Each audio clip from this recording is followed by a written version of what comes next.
नमस्कार दोस्तों, आप सभी का बहुत स्वागत है। अगले 20 मिनट आपके लिए बहुत महत्वपूर्ण है क्योंकि पूरे बजट की समरी हम महज आपको 20 मिनट में देने वाले हैं। 20 मिनट में आपको वो हर तथ्य, हर वो चीज जो इस बजट से इंपॉर्टेंट थी आपके एग्जाम के लिए, उसके ऊपर हम बात करेंगे। करंट स्ट्रेंथ और रिफॉर्म से वर्क किया जा रहा है सर, और हम लोग कोशिश कर रहे हैं 2047 की इस डेवलप्ड इंडिया का पिक्चर दिखाने का, via our budget, via our fiscal prudence, via balance regional growth, via inclusive development, via green and sustainable growth, via fiscal prudence etcetera. हम लोग कोशिश कर रहे हैं कि इस रास्ते पे चले और विकसित भारत को बना दिया जाए। आखिर इस बजट में क्या है? 3 कर्तव्य जो आपने सुना होगा पहले भी। पहला कर्तव्य, एक्सेलरेट करो, सस्टेन करो इकोनॉमिक ग्रोथ को। दूसरा कर्तव्य है फुलफिल पीपल्स एस्पिरेशन, और तीसरा कर्तव्य है सबका साथ, सबका विकास। बजट 2026-27 ने एक भूमिका रखी है कि कैसे हम एक सस्टेन्ड ग्रोथ रेट 7% का मानकर चले, पोटेंशियल मानकर चले। हमारे पास फिस्कल डेफिसिट मतलब फिस्कल कंसोलिडेशन जो हमें करना है, उसके ऊपर हम कैसे वर्क करें, 4.4 से 4.3% तक कैसे लाएं, इसके ऊपर इस बजट में बात की गई है। बजट के आत्मनिर्भरता को पुश करते हुए इंडिया का सेमीकंडक्टर मिशन 2.0 चालू किया है। बायोफार्मा शक्ति, ताकि हमारा बायोलॉजिक्स के मामले में इंपोर्ट डिपेंडेंसी कम हो जाए। 3 केमिकल पार्क बनाए जाएंगे। इंटीग्रेटेड टेक्सटाइल प्रोग्राम है। हाई टेक टूल रूम्स बनेंगे जो हमारे सेंट्रल सीपीएसईज होते हैं, पब्लिक सेक्टर एंटरप्राइजेस है उनके। 200 लेगेसी क्लस्टर्स का रिवाइवल होगा। कंटेनर मैन्युफैक्चरिंग भी हिस्सा बनेगा इस मैन्युफैक्चरिंग पुश का। साथ ही में इलेक्ट्रॉनिक्स कंपोनेंट स्कीम को बहुत बड़ा बूस्ट दिया गया है। और rare earth, permanent magnet, rare earth के कॉरिडोर्स, इन सबको बूस्ट करने की बात चल रही है। 10 मेगा स्कीम्स जो कि हमारी आत्मनिर्भर भारत के मिशन को बूस्ट करते हुए यहां पर दिख रही हैं। पीएलआई से अब हम आगे आ चुके हैं। प्रोडक्शन लिंक्ड इंसेंटिव में हम सेक्टर वाइज इंसेंटिव देते थे प्रोडक्शन के आधार पर। अब हम मैन्युफैक्चरिंग इकोसिस्टम में जा रहे हैं, वेयर अब बहुत बड़ा एक रेवोल्यूशन आप देख सकते हैं कि कैसे मैन्युफैक्चरिंग में a big revolution is waiting, और कहीं ना कहीं ये सब उसमें जुड़ रहा है। छोटा सा आइडिया, फिजिकल डेफिसिट टारगेट पे आप चल रहे हैं, 4.4 से आप 4.3% पे आ गए हैं। डेट टू जीडीपी रेशियो 55.6% का है, जो आपका गोल आपने बनाया है कि 2030-31 तक हम इसको 50% तक कर देंगे। एनके सिंह कमेटी का यहाँ रिकमेंडेशन रहा है कि आप अपने एफआरबीएम को जो नाप रहे हो फिजिकल डेफिसिट से ना नापें, आप डेट टू जीडीपी रेशियो से नापें। जो अभी 55.6% है उसको कम करके 50% तक आपको लाना है। पैसा आता कहां से, तो पता चला सबसे ज्यादा जो पैसा आ रहा है वो इनकम टैक्स से आ रहा है। उसके बाद जो पैसा आता है वो आता है अदर सोर्सेस से, जीएसटी से, बोरोइंग से 24% पैसा आ रहा है। कॉर्पोरेट टैक्स आपका 18% तक यहाँ पर हिस्सा दिखा रहा है। ये पैसा जाता कहां है, अगर आप देखेंगे, this money is being spent into state का शेयर यहाँ 22% साफ दिख रहा है। सेंट्रल सेक्टर की स्कीम आप देख सकते हैं 17% तो यही लेकर चली जा रही है। सेंट्रल इंटरेस्ट पेमेंट अगर आप देखें तो यहाँ 20% का इंटरेस्ट पेमेंट हो रहा है। डिफेंस को 11% बजट दिया गया है। तो फिजिकल डेफिसिट हम लोग कम कर रहे हैं। डेट टू जीडीपी रेशियो को कम करने का एनके सिंह कमेटी ने बोला है, और हम लोग कोशिश कर रहे हैं कि कैसे पैसा जो आ रहा है, कहां हम खर्चा कर रहे हैं, वो दिखा सके। आइए आपको ये भी हम बता दें कि कहां कहां आउटले क्या किया गया है। 12.2 लाख करोड़ का कैपिटल एक्सपेंडिचर होगा, जो पिछले बार से 11.6 लाख करोड़ से ज्यादा है। ट्रांसपोर्ट पे सबसे ज्यादा केपेक्स दिया गया है कि हम ट्रांसपोर्ट पे सबसे ज्यादा खर्चा करेंगे। उसके बाद डिफेंस पे आता है खर्चा। उसके बाद रूरल डेवलपमेंट पे खर्चा आता है, एग्रीकल्चर पे आता है, एजुकेशन पर आता है। उसके बाद एनर्जी और हेल्थ पे आता है, और उसके बाद आ रहा है अर्बन डेवलपमेंट पे। यहाँ की इनिशिएटिव्स हैं जहां पर 20 नेशनल वाटरवेज बनाए जाएंगे भारत में। डंकुनी सूरत का फ्रेट कॉरिडोर बनेगा। 20,000 करोड़ का कार्बन कैप्चर यूटिलाइजेशन स्टोरेज का प्रोग्राम होगा। पूर्वोदय ईस्ट कोस्ट कॉरिडोर बनेगा ईस्टल कोस्टल लोकेशन को बढ़ावा देने के लिए। 2 लाख करोड़ स्टेट सपोर्ट दिया जाएगा ताकि वो भी अपना कैपिटल डेवलप कर सके। स्वाभाविक सी बात है, कैपिटल एक्सपेंडिचर को बहुत बूस्ट किया जा रहा है क्योंकि यही कैपिटल एसेट का निर्माण करेगा। यही है जो आने वाले समय में आपको बेहतरीन इन्वेस्टमेंट से रिटर्न देगा, और यहां पर इंप्लॉयबिलिटी बढ़ती है। यहां पर कोशिश करते हैं कि सस्टेन रख सके हम लोग अपने इकोनॉमिक ग्रोथ के इंजन को। टैक्स रिफॉर्म्स की बात कर लेते हैं, आइए। टैक्स रिफॉर्म्स में टैक्स स्लैब तो नहीं बदला है, जो बदला है वो हम आपको बता दें। एमएसएमई सपोर्ट 10,000 करोड़ रुपया small medium enterprises growth fund दिया जाएगा। 2000 करोड़ रुपया सेल्फ रिलायंट इंडिया फंड में दिया जाएगा। ट्रेड्स मैंडेटरी है सीपीएसएस के लिए। ट्रेड्स क्या होता है हम आपको बता दें। ट्रेड रिसीवेबल्स डिस्काउंटिंग सिस्टम एक डिजिटल प्लेटफॉर्म है एमएसएमईज के लिए, ताकि वो अपने इनवॉइसेस को ऑक्शन कर सकें टू गेट इमीडिएट पेमेंट। तो हम लोग ट्रेड्स मैंडेटरी कर रहे हैं हमारे जो पब्लिक सेक्टर एंटरप्राइजेस है उनके लिए।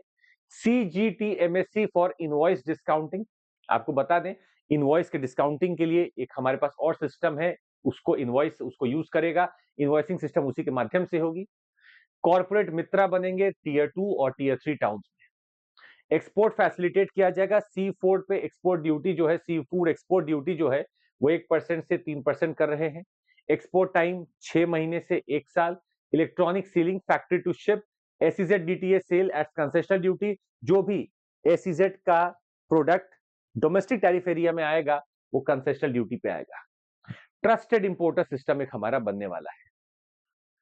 टैक्स सिंप्लीफाई किया जाएगा। 5 ईयर का टैक्स एग्जेम्पशन नॉन रेसिडेंट्स के लिए। डिफर्ड ड्यूटी विंडो, ड्यूटी जमा करने का कुछ और समय दिया जाएगा। Safe harbour for warehousing. Decriminalisation of offences और हमारा जो टीडीएस है उसका ऑटोमेटेड लोअर टीडीएस कटेगा। कस्टम्स ईज हम कर रहे हैं। AEO duty deferred. एईओ आपका होता है ऑथराइज्ड इकोनॉमिक ऑपरेटर, इसका जो डिफरल है 15 से 30 दिन के लिए होगा। एडवांस रूलिंग 3 से 5 साल के लिए वैलिड रहेंगी। बीसीडी मतलब basic custom duty exemptions aviation defence पे दिया जा रहा है। Warehouse operator centric system, customs integrated system, ये सब बनेंगे, बन के तैयार होंगे और इस सिस्टम के आधार पर ही आपका एक्सपोर्ट इंपोर्ट भी किया जाएगा। मतलब एक तरह से प्रोसेसेस को स्ट्रॉन्ग किया गया है, एक तरफ से किया गया कि भाई टैक्स सिंप्लीफाई हो सके। ये भी बोला गया कि भाई आपके पास अगर कोई बाहर प्रॉपर्टी है तो उसको आप अभी यहाँ पर डिस्क्लोज कर दो, उसके ऊपर बहुत पेनल्टी नहीं लगाएंगे और उसको समझ जाएंगे कि है, आप रिकॉर्ड कर लेंगे। खैर आपको बता दें 3 दिन का फ्री ट्रायल भी हमारा चल रहा है, जिसमें ऐप का सारा कंटेंट, सारा पीडीएफ, सारा नोट्स आपके लिए फ्री रहेगा। जुड़कर देखिएगा, आपको यहाँ फायदा होगा। और हमारा 1999 में पूरा ये रिवीजन टेस्ट सीरीज आपको मिल रहा है। 2500 से ज्यादा क्वेश्चन आपको करने को मिलेंगे। और समझते हैं इस पूरे प्लान में ये भी कहा गया है कि एग्रीकल्चर और एलाइड सेक्टर को 1.2 lakh crore drives rural prosperity. Rural development 2,73,000 crore, agriculture में 1,62,000 करोड़, टोटल 4.36 लाख करोड़ का रूरल प्लस एग्रीकल्चर मिलाकर है। जो फिश एक्सक्लूसिव इकोनॉमिक जोन में पाई जाएगी, अगर बाहर के पोर्ट पे जाएगी तो उसको एक्सपोर्ट माना जाएगा। फिशरीज 500 रिजर्वायर में बढ़ाएंगे। सी फूड जो एक्सपोर्ट ड्यूटी फ्री लिमिट था वो 1% से हम 3% कर रहे हैं। Seafood export duty free limit 1% से 3%। हॉर्टिकल्चर एक्सपेंशन, कोकोनट को बहुत ध्यान दिया गया है। कैश्यू कोकोआ पे ध्यान दिया जाएगा। Walnut, sandalwood, almonds, pine nuts पे ध्यान दिया जाएगा। वेटरनरी कॉलेजेस सब्सिडी दी जाएंगी। अलाइड हेल्थ प्रोफेशनल इंस्टीट्यूशंस बनेंगे। 1.5 लाख केयर गिवर्स का ट्रेनिंग किया जाएगा।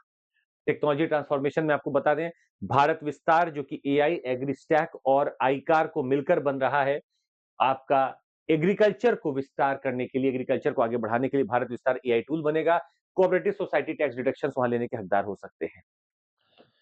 आपको और यहां बताएं कि कैसे services sector, search, education, health और टूरिज्म की बात की गई है।